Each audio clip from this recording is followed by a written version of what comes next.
بسم اللہ الرحمن الرحیم۔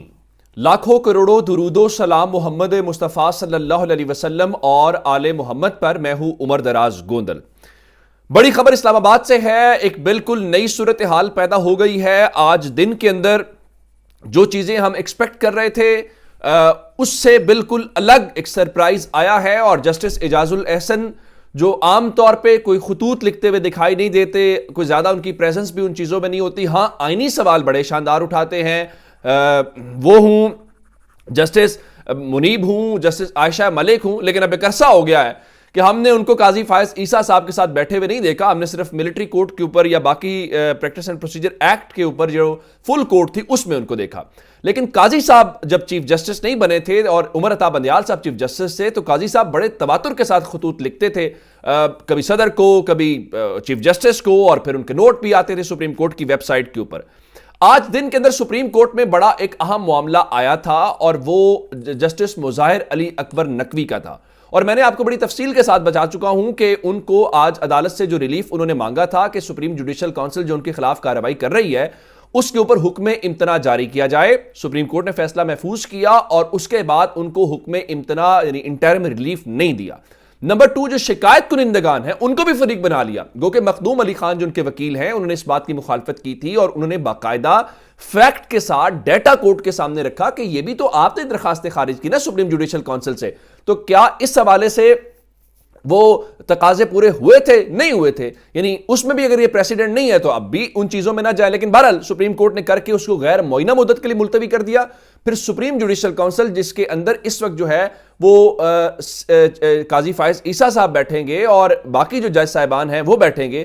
اب وہاں پہ صورتحال یہ ہے کہ اس کا اجلاس 11 تاریخ کو بلایا گیا، لیکن 11 تاریخ کو اجلاس کل 10 اور پرسوں 11 ہے، اس سے 48 گھنٹے پہلے اس سارے معاملے میں اگر یہ کہا جائے کہ جسٹس اعجاز الاحسن صاحب نے اس پورے معاملے میں سے جان نکال دی ہے تو یہ غلط نہیں ہوگا۔ اور انہوں نے حوالہ کون سا دیا ہے؟ انہوں نے حوالہ وہی جو صدر بنام قاضی فائز عیسیٰ جو ریفرنس تحریک انصاف کے دور میں تھا، جس کی آج تک تحریک انصاف وضاحتیں دیتی ہے۔ عمران خان یہ بھی مان چکے ہیں کہ ہم سے غلطی ہوئی، پھر یہ بھی مانتے ہیں کہ وہ ریفرنس میری طرف سے نہیں تھا، لیکن اگر گیا بھی تو اس کو تحریک انصاف اپنی غلطی عمران خان خود مان چکے ہیں، اس کا حوالہ دیا۔ اب اس سارے معاملے میں انہوں نے یہ بتا دیا ہے، ایک تو وہاں پہ اختلاف ہے، نمبر 2 جو پروسیس اس وقت فالو کیا جا رہا ہے ان کے مطابق اس کے اندر شفافیت نہیں ہے، یا وہ اس سے اختلاف کریں، ہم دوسرے لفظوں میں ذرا بہتر لفظ استعمال کرتے ہیں۔ اب ان کے کیا انہوں نے جو خط لکھا ہے سپریم جوڈیشل کونسل کو، اب چونکہ وہ ممبر ہیں، اس کے اندر انہوں نے کیا نکات اٹھائے ہیں میں آپ کے سامنے وہ رکھنا چاہتا ہوں۔ پہلی بات یہ ہے کہ یہ جو ڈیولپمنٹ ہے یہ بڑی ہی ایک ان ایکسپیکٹڈ قسم کی ڈیولپمنٹ ہے، کیونکہ آج دن تک لگ رہا تھا کہ شاید جنوری کے اندر ہی ہم یہ پاکستان کے اندر دیکھیں کہ سپریم کورٹ کے ایک جج صاحب جو ہیں ان کو شاید سپریم کورٹ سے ہٹا دیا جائے۔ یہ بہت سارے لوگوں کی خواہش ہے، یہ معاملہ بڑا اہم ہے۔ اب اس حوالے سے انہوں نے کیا کہا؟ جسٹس اعجاز الاحسن نے کہا کہ اس سے پہلے اپنی وجوہات تحریر کروں، میں چاہتا ہوں کہ جس انداز میں جسٹس مظاہر علی اکبر نقوی کے خلاف سپریم جوڈیشل کونسل کی کارروائی کی جا رہی ہے اس حوالے سے کچھ کہوں۔ بدقسمتی سے میری رائے میں روایات کے برعکس غیر ضروری حسد کے تحت یہ کارروائی چلائی جا رہی ہے۔ اس کے بعد انہوں نے کہا 23 نومبر 2023 کو میں نے سپریم جوڈیشل کونسل کے ارکان کے ساتھ اس کارروائی میں بیٹھنے سے انکار کیا تھا جس میں جسٹس سید مظاہر علی اکبر نقوی کو کونسل میں دائر کی گئی شکایت پر دوسرا شو کاز جاری کیا گیا تھا۔ میں نے واضح کیا تھا کہ میں اس انکار کی وجوہات بعد میں دوں گا، میں یہ حق رکھتا ہوں کہ کسی بھی وقت شو کاز جاری کرنے کے حوالے سے اپنی وجوہات دے سکوں۔ اس کے بعد انہوں نے لکھا کہ جسٹس مظاہر علی اکبر نقوی کو 22 نومبر 2023 کو دوسرا شو کاز جاری کرنے کی کارروائی میں کوئی بحث یا غور نہیں کیا گیا۔ اس انداز میں کارروائی کی وجہ سے پورے عمل پر ناخوشگوار شکوک و شبہات پیدا ہوئے۔ جس انداز میں یہ کارروائی چلائی جا رہی ہے اور جو طریقہ کار اپنایا جا رہا ہے اس سے اختلاف کرتا ہوں۔ جہاں تک جسٹس مظاہر علی اکبر نقوی پر لگائے گئے الزامات کا تعلق ہے، میری رائے میں وہ بغیر ثبوت اور بغیر شہادتوں کے ہے، ان کی کوئی قانونی حیثیت نہیں ہے اور بادی نظر میں یہ حقائق کے منافی ہیں۔ پھر لکھا سپریم جوڈیشل کونسل آئین کے آرٹیکل 209 کے تحت اپنی ذمہ داری ادا کر سکتی ہے جو آئینی ذمہ داری ہے، اور اس آرٹیکل کے متن میں کہا گیا ہے کہ سپریم جوڈیشل کونسل انتہائی احتیاط اور تفصیلی بحث کے بعد کوئی عمل کرے گی۔ یہ وہ فورم ہے جہاں پر اکثریت نہیں اور نہ ہی ممبران میں سے کوئی اکثریت کے ساتھ اختلاف کرتا ہے۔ جسٹس مظاہر نقوی کے خلاف کارروائی میں اس اپروچ کی خاصی کمی پائی جاتی ہے۔ ڈیبیٹ اور ڈسکشن بالکل نہیں ہے اور نہ ہی اس کی اجازت دی جاتی ہے۔ اور یہاں پہ بھی آپ کو ایک بات یاد رکھنی چاہیے کہ یہاں پہ جو چیئرمین ہے سپریم جوڈیشل کونسل کے وہ جسٹس قاضی فائز عیسیٰ صاحب ہیں۔ اچھا، اب اگلا بڑا امپورٹنٹ ہے ان کا جسٹس مظاہر علی بن نقوی پر لگائے گئے الزامات کا ماخذ یا اس کی سمری یہ ہے کہ ریکارڈ کے مطابق جائیدادیں مارکیٹ ویلیو سے بہت زیادہ کم قیمت کے اوپر خریدی گئی ہیں۔ شکایات میں اس حوالے سے کوئی بھی قابل بھروسہ شہادت پیش نہیں کی گئی، ہر چیز بدتر ہے۔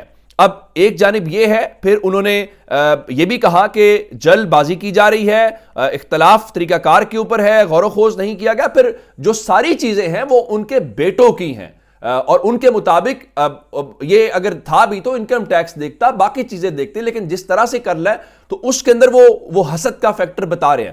اور یہی وہ پوائنٹ تھا جو جسٹس قاضی فائز عیسیٰ کے ریفرنس میں ہمیں دکھائی دیا۔ وہ ان کا کیا پوائنٹ تھا؟ یہی تو پوائنٹ تھا کہ بچے انڈیپینڈنٹ ہیں تو انڈیپینڈنٹ بچوں کا میں کیسے جواب دے ہوں۔ اور یہی ہم نے جو نواز شریف ہیں ان کے سیاسی کیس کے اندر بھی یہ دیکھا کہ حسین نواز کا جواب نواز شریف کیسے دیں، اور وہ جب ان کی باری آئی تو انہوں نے بتا دیا جی ہم تو برطانوی یا غیر ملکی شہری ہیں۔ اچھا خیر، یہ چیزیں اپنی جگہ کے اوپر امپورٹنٹ ہیں اور یہ کوئی اچھا سگنل نہیں ہے۔ اگر اس معاملے کے اندر میں آپ کو ایک اور بات بتانا چاہتا ہوں، چونکہ سپریم کورٹ الیکشن کے حوالے سے جا رہی ہے اور اگر وہاں سے یہ سگنل آتا ہے کہ سپریم کورٹ ڈیوائیڈڈ ہے تو یہ کوئی اچھی چیز نہیں ہے۔ لیکن انفارچونیٹلی یہ وہی میوزک فیس کر رہے ہیں قاضی فائز عیسیٰ صاحب جو انہوں نے جسٹس بندیال کے دور میں کیا۔ ہر امپورٹنٹ معاملے کے اوپر تقسیم کا میسج کلیئرلی دیا گیا جس سے ان طاقتوں کو فائدہ ہوا جو اس وقت الیکشن نہیں کروانا چاہتی تھی، اور جسٹس قاضی فائز عیسیٰ کے دور میں جسٹس عمر عطا بندیال ایک کمزور چیف جسٹس کے طور پہ پریٹینڈ ہوئے۔ اب وہی قاضی فائز عیسیٰ صاحب ہیں۔ یہ جو الیکشن والے معاملات ہیں اگلے چند روز کے اندر آپ دیکھیں گے پھر قاضی فائز عیسیٰ صاحب کو اپنے فاضل ججز کی سپورٹ چاہیے ہوگی، اور کوئی بھی چیف ہو اس کی جب ٹیم اس کے ساتھ نہیں ہوتی ظاہر ہے وہ کمزور ہوتا ہے۔ تو یہ چیز ہمیں نظر آتی ہے۔ اب اگلی امپورٹنٹ بات کیا ہے؟ اگلی امپورٹنٹ بات عمران خان سے متعلق ہے۔ ایک تو عمران خان نے آج جو گفتگو کی وہ ہم نے آپ تک رپورٹ کی ہے، جس میں کرکس یہ ہے کہ بھائی میرا جرم یہ ہے کہ میں نے اس ملک کے اندر کچھ طاقتور ہیں ان کو آئین کے قانون کے تابع لانے کی کوشش کی ہے جس کی سزا مجھے دی جا رہی ہے۔ اچھا، اب اس کے بعد تحریک انصاف سے آج شیر افضل مروت جو ہیں ان سے ملے، انہوں نے ان کو جلسوں کا ٹاسک دیا ہے، اور اب اس حوالے سے بتایا گیا ہے کہ پاکستان تحریک انصاف فوری طور پہ کراچی کے اندر سب سے پہلے 2 جلسے کرے گی۔ 15 جنوری کو حیدرآباد میں جلسہ کیا جائے گا اور اس کے بعد سندھ کے مختلف اضلاع کے اندر جلسے کیے جائیں گے، اور اس حوالے سے خیبر پختونخوا میں آلریڈی وہ جلسے کر چکے ہیں اور اس کے بعد سندھ کے اندر انہیں ان جلسوں کے حوالے سے جانا ہے۔ اچھا، اب ایک اور بات میں عمران خان سے متعلق بتانا چاہتا ہوں، چونکہ آج توشہ خانہ کے اندر فرد جرم ان کے اوپر عائد ہو گئی ہے، اور اس کے بعد جو القادر ٹرسٹ ہے اس کے اوپر تاریخ 17 تاریخ کی مقرر کر دی گئی ہے۔ اب اطلاعات یہ ہے کہ بشرا بی بی کے اوپر فرد جرم عائد کرنے کا صرف ایک ہی پرپز ہے، وہ یہ ہے کہ ان کی گرفتاری کی جائے، اور وہ سارے کے سارے یہ پریشر ٹیکٹکس ہیں۔ یا اگر آپ کو یاد ہوگا جب عمران خان اسلام آباد گئے تھے ان کے گھر میں ان کی اہلیہ موجود تھیں، اور اس دن سابق وزیر اعظم کے گھر کا جس طرح دروازہ توڑا گیا، جس طرح سب کچھ کیا گیا، ظاہر ہے وہ کیس تو کوئی نہیں چلے گا۔ آپ چھوڑ دیجئے، اس وقت کہا جاتا ہے جی فلاں کو آپ نے سزا نہیں دی، فلاں کو سزا نہیں دی۔ آپ صرف یہ بتا دیجئے اس ملک کے سابق وزیر اعظم کے اوپر، چلیں وہ اپنی مرضی سے FIR نہیں کروا سکا، وہ چھوڑ دیتے ہیں۔ آپ نے جس کو پکڑا جو آپ کی حراست میں ہے، وہ ملزم نوید کہاں پہ ہے، اس کا کیس کہاں پہ پہنچا ہے؟ 1 سال سے زائد کا وقت ہو چکا ہے ملک ایک وزیر اعظم کے اوپر جو حملہ ہوا تھا وزیر آباد میں، اس کا کیا رزلٹ نکلا ہے؟ 0۔ اور آپ کن چیزوں میں لگے ہوئے، آپ جو ہے وہ مائنس کرنا چاہتے ہیں، نکالنا چاہتے ہیں، چلیں کر کے دیکھ لیجئے۔ اور پھر وہ جو ہیرے آپ نے لائے ہوئے ہیں وہ ایک سے بڑھ کے ایک ہے۔ اس وقت میں آپ کو خبر دینا چاہتا ہوں جس سے آپ اندازہ لگائیں گے کہ پاکستان کے اندر حالات کیا اور وہ صاحبان کیا فرما رہے ہیں۔ پاکستان کو اس سال حج کے لیے 24,000 کا کوٹا ملا، یعنی 24,000 عازمین کو آپ بھیج سکتے ہیں جہاں پہ وہ حج کی سعادت حاصل کریں۔ پاکستان کے اندر صرف 4,000 لوگوں نے درخواستیں دی ہیں۔ ظاہر ہے مہنگائی ہے، لوگوں کی استطاعت نہیں ہے۔ اب اس کو لے کے جو حکومت ہے وہ 21,000 کا کوٹا سعودی عرب کو واپس کر رہی ہے۔ 24,000 میں سے 21,000 کا کوٹا آپ سعودی عرب کو واپس کر رہے ہیں، اور وہ صاحبان جو ہیں گوہر اجاز صاحب وہ کیا فرما رہے ہیں؟ وہ کہہ رہے ہیں جی پاکستان معاشی طور پہ ٹیک آف کر چکا ہے، معیشت کو 1000 ارب ڈالر تک پہنچانا ہمارا مقصد ہے. تقریباً 350 ارب ڈالر کی پاکستان کی رائٹ نو جی ڈی پی ہے, یعنی اس سے 3 گنا ہم آگے لے کے جائیں گے. اور وہ یہ فرما رہے ہیں کہ برآمدات کو 100 ارب ڈالر تک پہنچانا ہے. ہم نے یہی سنا عمر سیف کے حوالے سے, وہ کیا فرما رہے تھے؟ وہ فرما رہے تھے جی ہم نے جو آئی ٹی کے ایکسپورٹس ہیں, بھائی انٹرنیٹ بند کر کے روز آئی ٹی کی ایکسپورٹس کو بڑھائیں گے. 75 سالوں میں 25 ارب ڈالر تک تو آپ کی ایکسپورٹ بڑی مشکل سے پہنچی ہیں, اور اگلے سالوں کے اندر آپ جو ہے اس کو 100 ارب ڈالر کے اوپر لے کے جائیں گے. کیسے؟ یہ سمجھ سے باہر آ رہا ہے کہ کون سا وہ معاشی پلان ہے جب ورلڈ بینک آپ کو کہہ رہا ہے کہ پاکستان کا جو اکنامک ماڈل ہے وہ فیل ہو چکا ہے, وہ صرف اور صرف اشرافیہ کے مفادات کا تحفظ کرتا ہے, لے مین کو لے کے اس کے اندر کوئی. اور آپ کیا کر رہے ہیں؟ آپ اس کے کاغذات مسترد کر دیں, آپ اس کے کاغذات مسترد کر دیں, اس کو مائنس کر دیں. آج عمران خان کو جیل میں ڈالا ہے, کل کسی اور سیاستدان کو پکڑیں گے جیل میں ڈال دیں گے, اور ہر 3 سال کے بعد کسی کی توہین ہوگی, سب کچھ ہوگا. تو یہ سارا تماشا جو ہے وہ لگا ہوگا. ایسے ہی خبریں جو ہیں وہ آتی ہیں اس حوالے سے, جس طرح آپ اعجاز چودھری کا. اچھا, ایک اور جو مسلم لیگ نون کے حوالے سے ڈیولپمنٹ سے, آج میں نے آپ کو بتایا تھا کہ ان کی سیٹ ایڈجسٹمنٹ کی کچھ چیزیں طے ہوئی ہیں, لیکن مسلم لیگ نون نے ایک پوری گولی کروائی ہے. کیسے؟ جہانگیر ترین کو کہا کہ آپ کو ملتان سے کریں گے سپورٹ. اب جہانگیر ترین لودھرا سے الیکشن لڑنا چاہتا ہے, وہاں پہ کانجو کا مسئلہ ہے, بلوچ کا مسئلہ ہے. اب اس پرابلم کو لے کے جہانگیر ترین اب کہہ رہے ہیں جی وہ این اے 155 سے ہر صورت الیکشن لڑیں گے.